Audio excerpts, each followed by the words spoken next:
19ರ ಹರೆಯದ ಯುವತಿಯನ್ನ ಪ್ರೀತಿಸಿ ಮದುವೆಯಾಗಿದ್ದ 40 ವರ್ಷದ ವ್ಯಕ್ತಿ ಕತ್ತು ಸಿಡಿದ ಸ್ಥಿತಿಯಲ್ಲಿ ದಾರುಣವಾಗಿ ಹತ್ಯೆಯಾದ ಘಟನೆ ಬೆಂಗಳೂರು ದಕ್ಷಿಣದ ಗ್ರಾಮಾಂತರ ಪ್ರದೇಶದಲ್ಲಿ ನಡೆದಿದೆ.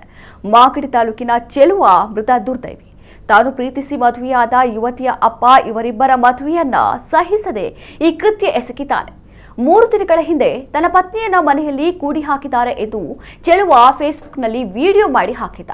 ಇದರಿಂದ ರೊಚ್ಚಿಗೆದ್ದ ಮಾವ ಕೆಂಪಣ್ಣ ತನ್ನ ಬಾಮೈದರಾದ ರಾಮಕೃಷ್ಣ ಮಂಜು ಎಂಬುವರೊಂದಿಗೆ ಸೇರಿ ಡಿಸೆಂಬರ್ 18ರಂದು ಚೆಲುವನನ್ನ ಕಿಡ್ನಾಪ್ ಮಾಡಿದ್ದು, ಚೆಲುವನ ಕತ್ತು ಕೊಯ್ದು ಮಾಗಡಿ ತಾಲೂಕಿನ ಗಟ್ಟಿಪುರ ಗ್ರಾಮದ ಹೊರವಲಯದ ಹಳ್ಳದ ಬಳಿ ಎಸೆದು ಪರಾರಿಯಾಗಿದ್ದಾರೆ.